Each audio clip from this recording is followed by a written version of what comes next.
I am Ferdinand Marcos, and I am the President of the Republic of the Philippines.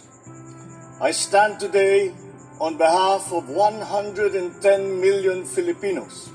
Hello people, hello words, and hello Philippines. It's me again guys. Nakikita ko siyempre si Pangulong Marcos Jr. yan.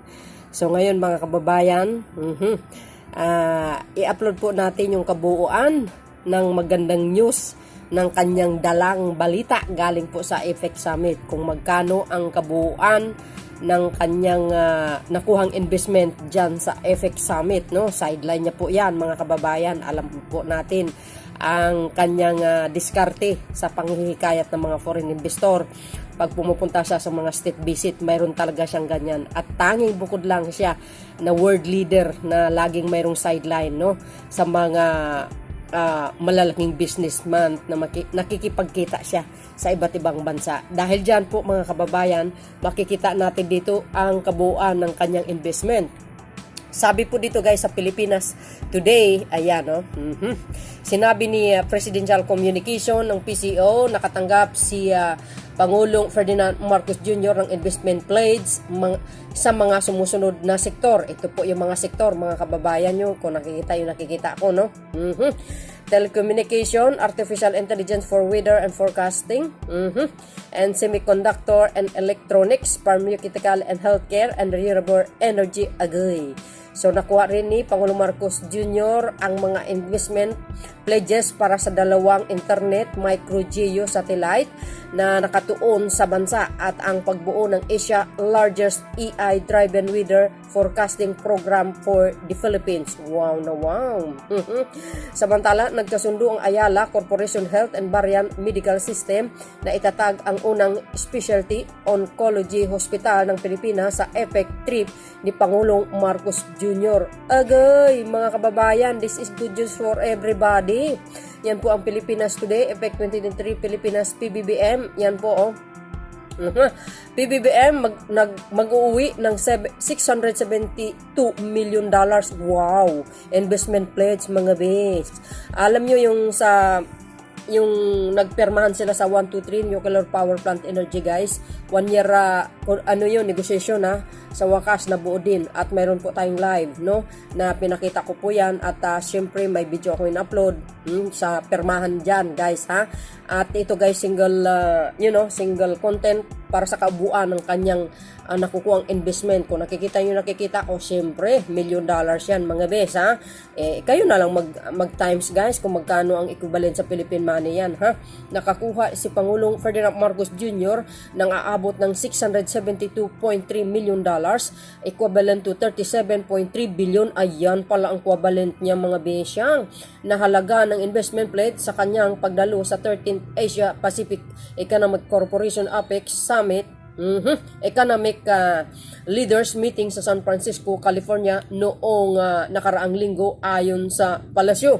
So congratulations sa Marcos administration. Of course guys, isa sa mga layunin ng ating mahal na Pangulo ay ang mag-create ng magkaroon ng maraming trabaho pag maraming foreign investors na mag-invest dito sa Pilipinas. Isa yan sa pinakamagandang ginawa niya sa kanyang pamumuno bilang Pangulo ng Pilipinas. Siyempre, para sa kabuuan guys, ito po din ang kanyang arrival speech. Pakinggan niyo po mga kababayan. And congratulations sa Pilipinas at sa Marcos administration. Kakaiba talaga itong Pangulo na ito.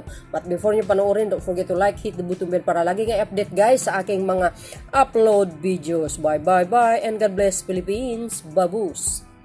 In San Francisco, I joined the leaders of 20 other member economies of Apec and 13 IPEF member countries for the 30th APEC Economic Leaders Meeting and the 2nd IPEF Leaders Meeting respectively. I also held separate meetings with President Xi Jinping of the People's Republic of China, Peruvian President Dina Ercilia Boluarte Sagara, who is the incoming chairman. Peru is the incoming chairman for APEC for next year. U.S. Vice President Kamala Harris, U.S. Secretary of State Antony Blinken, and the U.S. Indo-Pacific Commander Admiral John Aquilino. Our discussions were, of course, very productive, with innovation, resilience, sustainability, and inclusiveness as cross-cutting themes that are buttressed by our commitment to further strengthening cooperation and to address challenges that are common to all our economies, both economic challenges and security challenges. These reinforce my discussions with leaders during the APEC Economic Leaders Meeting, in which I pushed for our priorities in clean, renewable, and just and accessible, affordable energy, food security, health systems, digitalization and digital transformation, and digital inclusion of MSMEs, and of course, climate action through regional cooperation. We identified concrete ways forward, as reflected in intergovernmental agreements concluded during the visit. One of the most important is the signing of the so-called 123 Agreement, which is a civil nuclear cooperation agreement with the United States. Yan na. This paves the way for potential nuclear power projects with American providers, as well as for streamlining licensing requirements for the private sector with respect to investments on nuclear-related intangible transfers of technology, while ensuring the highest standards of safety, security, and safeguards. This will bring us closer to our vision of a more energy secure and green Philippines. We must commend both teams, both from the Philippines and the United States, because it is my understanding that this 123 agreement that the U.S. has signed with the Philippines was done in the fastest time that a 123 agreement has ever been done.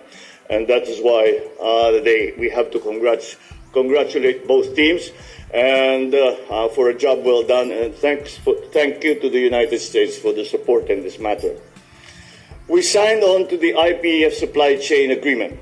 It will serve as an important mechanism to improve supply chain transparency and to enable sustainable industry development with respect to critical sectors and critical goods. It will also enhance the role of workers and the promotion of labor rights. The agreement provides a framework for mobilizing sustainable investments and technologies and knowledge transfers from IPEF partners, including the United States, to the Philippines. I also met a number of U.S. companies that are looking to enter Philippine markets, as well as further expand those that have an existing presence and operations in our country. Kakaiba talaga. Among them, si Pangulong Marcos Jr. Since we were in San Francisco, we met with leading technology companies and investors from Silicon Valley. Our discussion focused on our vision of technological inclusivity and shared growth. So I look forward to the continuing collaboration between our agencies and these companies as we adapt to emerging technologies such as the generative AI to ensure that our regulatory framework and workforce development programs are responsive. Embracing the use of advanced technologies in the Philippines, we concluded a number of public, private, and private sector agreements with U.S. companies. The DOST and ATMO are partnering on an AI-powered weather forecasting system that will help the Philippines build resilience to climate change. Astranis and Orbits Corp have joined forces to bring reliable internet connectivity to underserved areas in the Philippines. This $400 million partnership will be a catalyst for economic growth and digital transformation in the energy sector. Essentially, what that project is about is that now the Philippines is launching a satellite dedicated for the Philippines alone. And this is for communication, and this will increase the coverage of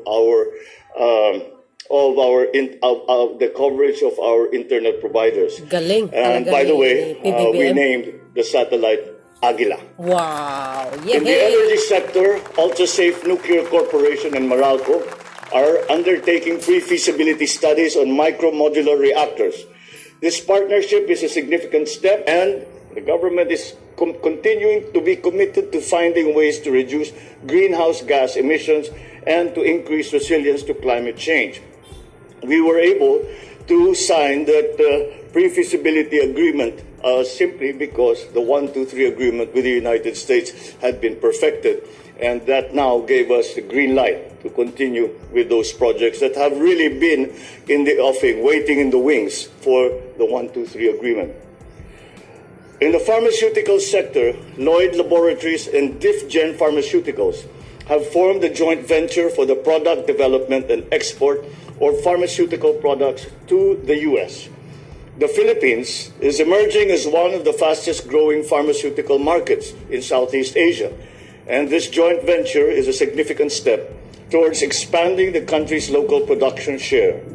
In the healthcare sector, AC Health and Varian have embarked on a groundbreaking partnership to improve access to quality cancer care in the Philippines. This cooperation agreement is a significant step in the fight against cancer. It reflects the Philippines' growing potential as a leading healthcare destination in Asia. Wow. Altogether, we return to the Philippines with more or less $670 million in investment pledges that have the potential to create thousands of direct and indirect jobs for Filipinos within our country. Oh my God. We look forward to Laki. seeing more of these partnerships materialize in the months $672 million? ahead, especially with the visit Investment? of the high-level U.S. Presidential Trade and Investment Mission in March next year. Wow. And we are also co-hosting the 2024 Indo-Pacific Business Forum. Wow. Just as an Wow. explanation, the high-level business